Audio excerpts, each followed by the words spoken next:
is Ludwig talking about how his record was broken.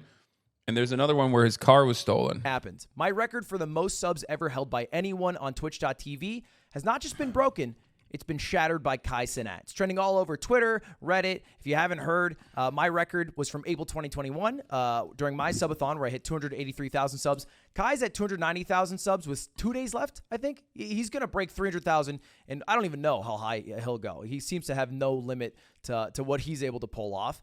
And I figured I'd talk about it here. Obviously, it's been a while since I've been a Twitch streamer. I've been on YouTube for over a year now, so there's no way for me to improve that record. Not that I really think I ever had any Ludwig's looking kind of brawling in this shirt, not going to lie.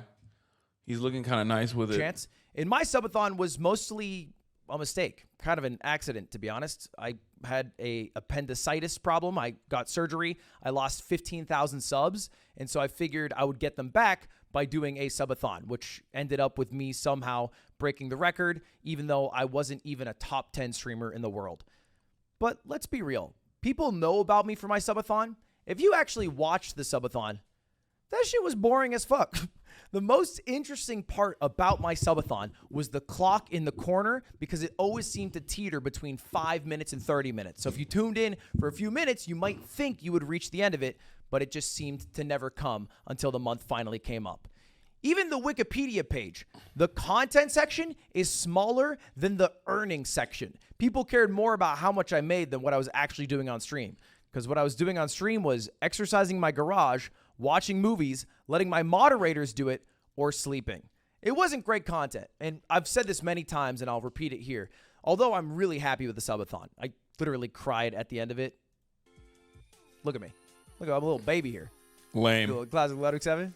Look at that. That's classy. And it's one of the best moments of my life ever. I genuinely cried tears of happiness because I was just so overwhelmed with emotion. It was terrible for my channel. For the next month, 2 months after the Yeah, this is a huge problem with like popping off and peaking. I think a lot of people don't consider streamers as human beings in general. So one of the byproducts of, or one of the negative consequences of just like popping off big time is the inevitable falling off that comes with it, because you peak and then you can never get back to that. I've always kept a level-headed attitude towards this sort of thing, or at least tried to, because of my position being a political commentator. I'm not supposed to be at the position that I'm in, you know what I mean? So even when I popped off during the 2020 election cycle, when I went back to my normal view count, I still considered that to be really fucking good. You know what I mean? But I'm so humble. No, I don't think I'm humble necessarily. I just think that it's wild that I'm this successful to begin with. You know? subathon, everyone unfollowed me because I doubled in followers. And after the subathon ended, they were like, oh, wait, I don't actually like this guy's content. I just liked watching the timer on his screen go down and be dangerously close to zero. And so I got really roasted for falling off. I didn't gain any viewership. I averaged about 20,000 before the subathon, and I averaged 20,000 after the subathon. And I thought I would. So it kind of stung, and I really changed a lot of how I do my content. I focused on events. I focused on doing other projects like my podcast or Moist Esports, because focusing just on live stream viewers was demoralizing. I'm still really happy with the record, and that's why I'm also okay with Kai breaking the record. Because I think if anyone were to do it, I do feel like Kai deserves it. Yeah. Just purely in the amount of work he put into what this subathon is. Yeah. For Kai, it's not like it's 30 days of like continuous, uninterrupted content. Anytime you click on his fucking stream during the subathon, there's some crazy shit going on. This is probably one of the worst times to click on it, obviously, because he's like in the middle of the day. I bet, yeah. So I'll come see you. Don't worry about it. Just text me. All right, man. Bye. And this is the final 24-hour stream, I guess. but like every single time I've clicked on a stream, My bro. every single time I've clicked on a stream for the past 30 days, My bro. there's always some crazy shit going on. Celebrities are coming. There's like activity. And who's this? This is surprise. Like this is one of the. That's one of the filler moments where he's just doing react content, which is kind of funny when you think about it because you can never. What the fuck's going to be on that mainstream? Yeah. Now, he had like international YouTubers and stuff. It's funny because like he's doing reacts, right?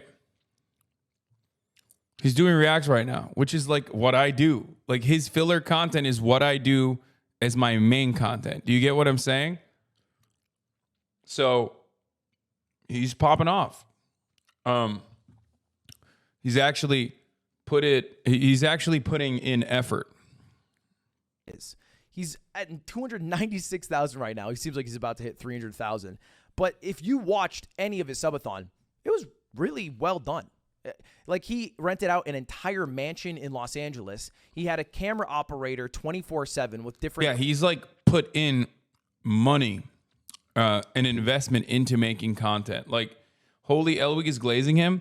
As content creators, it's difficult not to recognize the amount of effort that he's putting into this. Okay, it's just he has made a reality television show with like reality TV show production, basically. Crews that would change the rooms that he was in, and he had people producing and planning out content for every day of the 30 days of the subathon. Just look through his YouTube channel, and you can see he had people cosplaying as Hogwarts characters. He had a lie detector test. He did a Hot Ones thing, classic try in the box challenge. I mean, there's literally like months of ideas packed into a single subathon. He had KSI. He had like a bunch of celebrities on. He had some rappers on. It was crazy. Yeah. It was actually well done. It was not just a guy who was sleeping and having his moderators do a lot of the heavy lifting. Like, yeah, I mean, there it is. Dude let himself get attacked by a dog while in a suit. Yeah, he put on a fucking padded suit and got attacked by a fucking Belgian Malinois, like a military-trained Belgian Malinois. Come on, man. Like, that's just one moment. That literally is just like one moment out of like thousands on his fucking stream.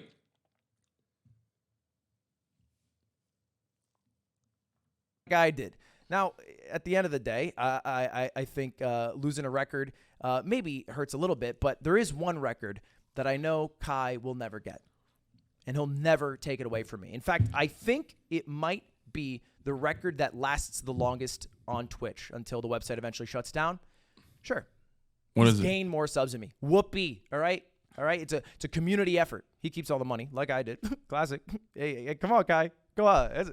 That's not a bad payday. That's not a bad payday. But the one record that I will always keep is the biggest drop-off in Twitch history. Because I went from 283,066 subs down to 0. I don't have a single sub. I'm not even subbed to myself. I don't have a sub button. And so unless Kai switches over to kick.com and gets kicked off Twitch, he should be doing the same. He should never break that record.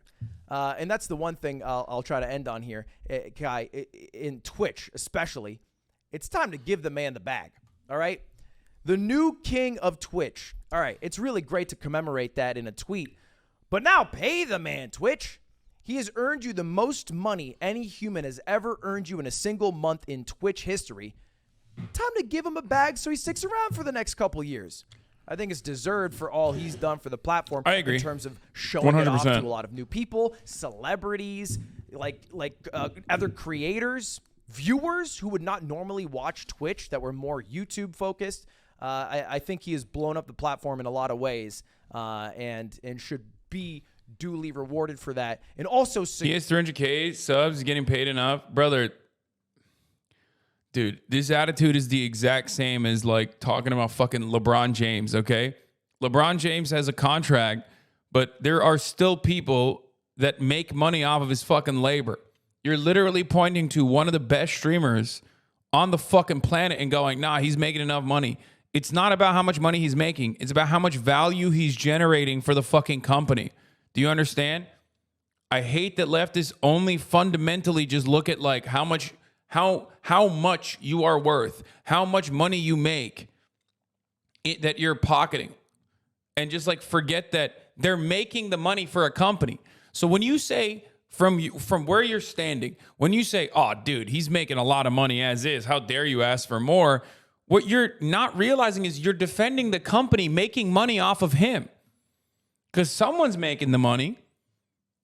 From where you're sitting, when you say, "Oh man, a streamer, they don't deserve a contract," or a basketball player doesn't deserve a contract, or a rapper makes a lot of money, like what the fuck are they complaining about? You're failing to understand that you, without realizing it, are defending the company making more money off of them. Because they're still making the money. Like you so that's why it's always funny whenever like leftists especially like defend Amazon. You know what I mean? Defend the bag that Amazon is making off of you. It's like, dude, that's the value that he's fucking generating, dog. What the fuck are you talking about? You might not realize it, but that's how insidious capitalist propaganda is. That you unironically end up defending the bigger guy in the fucking room without realizing it. When you say, "Oh, he has enough money. Fuck this guy." Cured so that he doesn't take that spark that he has and use it on another website when he has done so much for Twitch. So anyway, I figured a lot of people were curious about my thoughts on the record breaking. I'm happy for Kai. I think it's overall. Chowder's point is not defending a corporation. It's that no one should make that kind of money. Okay, you're right. There you go. You said it. But when you bring that up, when we're talking about literally someone generating value for another company, you don't realize that you are just defending the company, okay? You might not think you're defending the company, but you're defending the company. That's how this works. Because they're generating that value, they're generating that amount of capital for someone else in that regard. Either they could take it, okay, or take a larger percentage of it, or the company can take a larger percentage of it. That's how that works.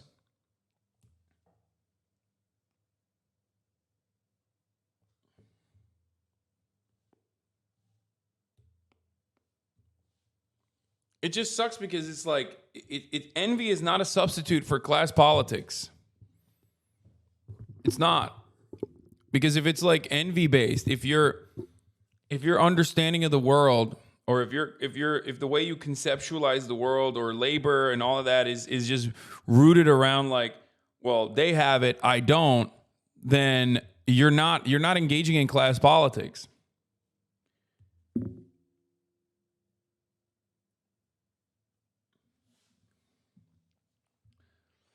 That's literally defending the notion that Twitch should pay Kai as little as much as possible despite the value he adds to the site. Yeah.